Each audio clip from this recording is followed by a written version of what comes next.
કોંગ્રેસ મેદાને ભરૂચમાં લારી પર એક્ટિવા લઈને નોંધાવ્યો વિરોધ। વધી રહેલી મોંઘવારી મુદ્દે કોંગ્રેસ દેશમાં ઠેર ઠેર વિરોધ પ્રદર્શન કરી રહી છે। રાજ્યમાં પણ અલગ અલગ જિલ્લામાં કોંગ્રેસના નેતાઓ અને કાર્યકર્તા રસ્તા પર ઉતરી રહ્યા છે। પેટ્રોલ ડીઝલના ભાવ સહિત જીવન જરૂરિયાતની વસ્તુઓ અને નીટ પેપર લીક કૌભાંડ મુદ્દે કોંગ્રેસ સવાલ ઉઠાવી રહી છે।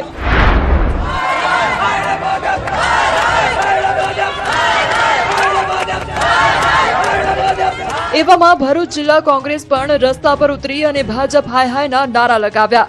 ભરૂચ રેલવે સ્ટેશન પર મોટી સંખ્યામાં કોંગ્રેસના કાર્યકર્તાઓ એકઠા થયા અને વિવિધ પ્રશ્નો મુદ્દે હલ્લાબોલ કર્યો। જિલ્લા કોંગ્રેસ પ્રમુખ રાજેન્દ્રસિંહ રાણાના નેતૃત્વમાં સમગ્ર કાર્યક્રમ યોજાયો। આ દરમિયાન કાર્યકરોએ લારી પર એક્ટિવા મૂકી કાર્યકર્તાઓએ વિરોધ પ્રદર્શન કર્યું। મામલો ઉગ્ર બનતા પોલીસે એક્ટિવા કબજે કરવાનો પ્રયાસ કર્યો। આ દરમિયાન પોલીસ અને કોંગ્રેસના કાર્યકર્તાઓ વચ્ચે ઘર્ષણના દ્રશ્યો સર્જાયા, જે બાદ આ દરમિયાન પોલીસે કેટલાક કાર્યકર્તાઓની અટકાયત કરી। આ ઉપરાંત વિરોધ પ્રદર્શન માટે કોંગ્રેસ મોંઘવારીની જેલની પ્રતિકૃતિ પણ બનાવી હતી। અટકાયત બાદ પણ કોંગ્રેસના આગેવાનોએ જનહિતના પ્રશ્નોને ઉઠાવી લડત ચાલુ રાખવાની ચીમકી ઉચ્ચારી।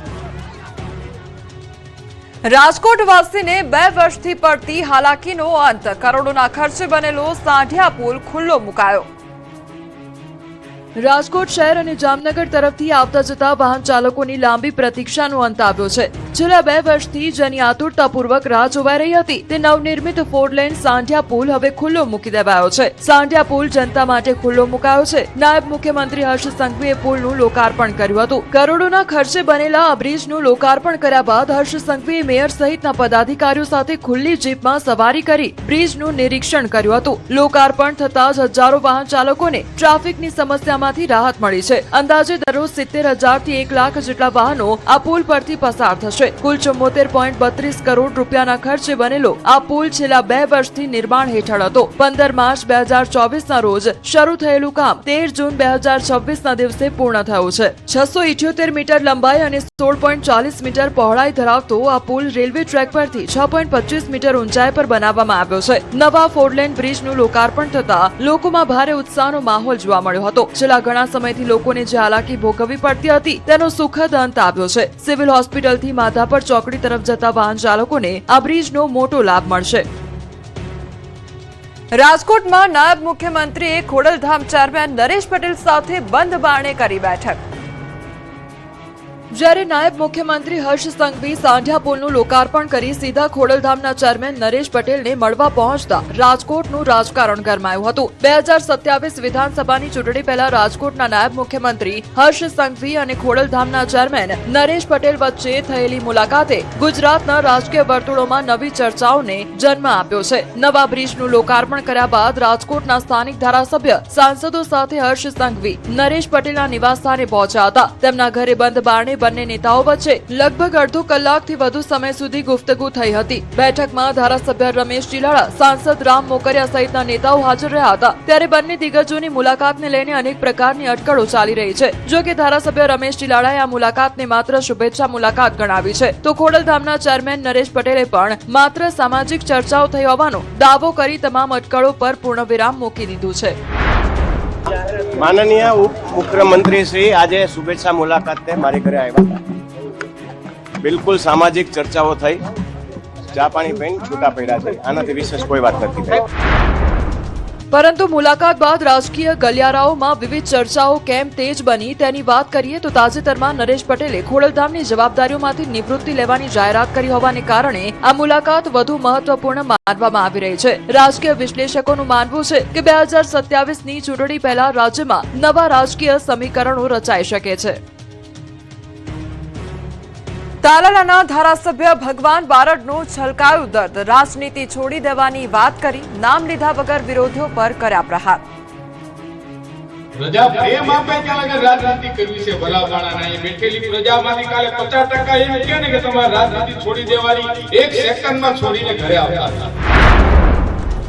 ગીર સોમનાથના તાલાલાના ધારાસભ્ય ભગવાન બારડે મંચ પરથી રાજનીતિ છોડી દેવાની વાત કરી, સાથે જ દાવો કર્યો કે તેમના વિકાસના કામ અટકાવી દેવાય છે. વેરાવળના બાદલપરા ગામમાં પ્રધાનમંત્રી નરેન્દ્ર મોદી સરકારના 12 વર્ષ પૂર્ણ થવા નિમિત્તે બ્લડ ડોનેશન કેમ્પનું આયોજન કરાયું હતું. આ દરમિયાન ભાજપના રાજ્યસભાના ઉમેદવાર માનસિંહ પરમારનું સન્માન સમારોહ પણ યોજાયો, જેમાં ભગવાન બારડની વેદના છલકાઈ હતી. તેમણે હાજર લોકોને સંબોધતા કહ્યું હતું કે અહીં બેસેલા લોકોમાંથી 50% લોકો કહી દે કે રાજનીતિ છોડી દો તો એક જ સેકન્ડમાં રાજનીતિ છોડી દઈશ. તેમણે નામ લીધા વગર પ્રહારો કર્યા કે હું રાજકારણ નથી કરતો, રાજનીતિ કરું છું, પ્રજાને ગમે તેવું કરું છું, એટલે કેટલાક લોકોને ગમતું નથી. તેમણે આરોપ લગાવ્યો કે પાણી, ડેમ, રોડના કામ ભગા બારડ લઈ આવે છે, તેમાં અડચણ ઊભી કરવામાં આવે છે.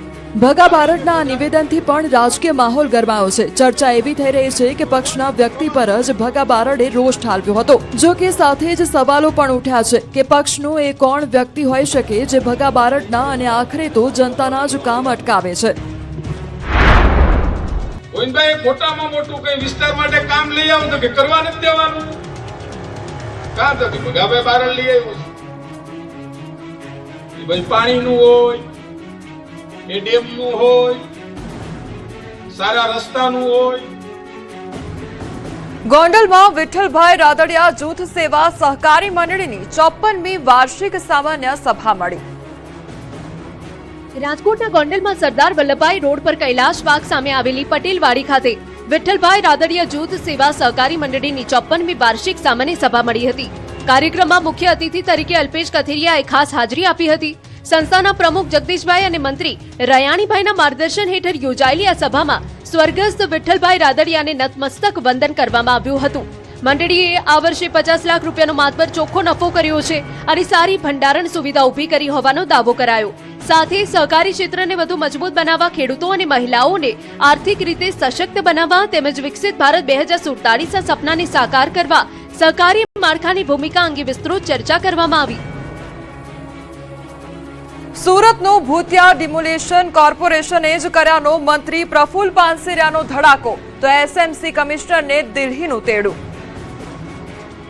સુરતના વેડ રોડ નાસિરનગર વિસ્તારમાં થયેલા વિવાદાસ્પદ અને ગેરકાયદેસર થયેલા ભૂતિયા ડિમોલેશનની જવાબદારી સ્વીકારવા કોઈ તૈયાર નથી. એસએમસીના 4 અધિકારીઓના અલગ અલગ જવાબો સામે આવી રહ્યા છે. તમામ અધિકારીઓ જાણે ડિમોલેશનના વિલનને બચાવવા માંગતા હોય તે રીતે માત્ર તપાસ ચાલતી હોવાનું રટણ રટે છે. ત્યારે આરોગ્ય મંત્રી અને સુરતના ધારાસભ્ય પ્રફુલ્લ પાનસેરિયાએ આ મુદ્દે મોટો ઘટસ્ફોટ કર્યો છે. તેમણે દાવો કર્યો છે કે સુરત મહાનગરપાલિકાએ નીતિ નિયમો મુજબ કાર્યવાહી કરી, કાયદાકીય જોગવાઈઓ મુજબ કાર્યવાહી થઈ રહી છે. ત્યારે સવાલ એ છે કે જો મંત્રીને દબાણ કોણે કર્યું તેની જાણ છે, પરંતુ સ્થાનિક ધારાસભ્યથી લઈને સુરત મનપાના અધિકારીઓ કેમ અજાણ છે?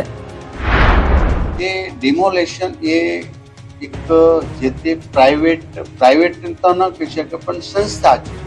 એસએમસી એટલે municipal corporation, Ahmedabad municipal corporation, Vadodara જે તે દબાણમાં આવતા હોય એ પ્રકારના એના નીતિ નિયમ પ્રમાણે કામગીરી કરતા હશે.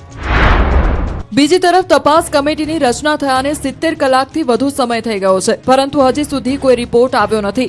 મનપાના કાર્યપાલક ઇજનેર જયાંગર રામજીવાલા શંકાના ઘેરામાં છે. રોડ વિભાગના સુજલ પ્રજાપતિની ભૂમિકા પણ શંકામાં છે.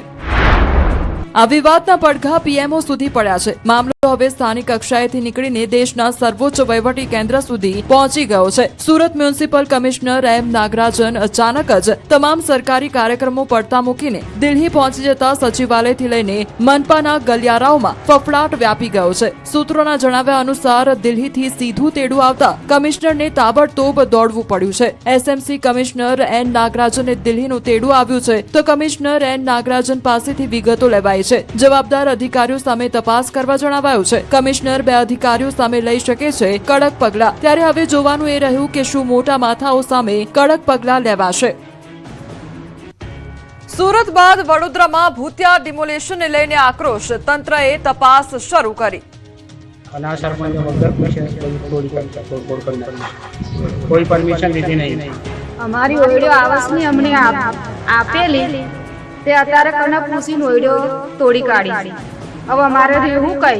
મને જાણ કર્યા વગર આવાસ છોડી નાખવામાં આવે છે. અમારે એ માંગ છે કે અમારો 1919 આવાસ પાછા મળે એવી અમારી માંગ છે.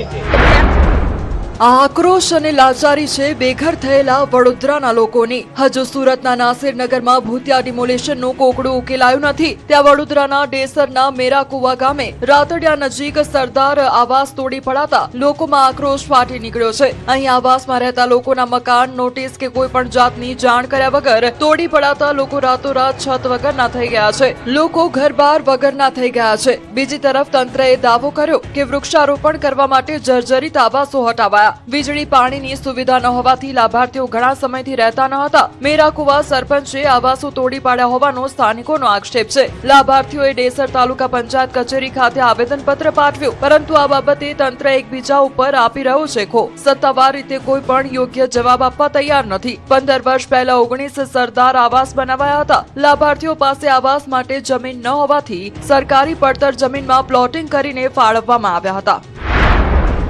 બીજી તરફ વિવાદ વકરતા તાલુકા વિકાસ અધિકારી દિનેશ પટેલે સ્થળ તપાસ કરી હતી. ગ્રામજનોને સાથે રાખી સ્થળનું નિરીક્ષણ કર્યું. ગ્રામજનો પાસેથી માહિતી અને રજૂઆતો લેવામાં આવી. ટીડીઓએ યોગ્ય કાર્યવાહીના આપ્યા આદેશ.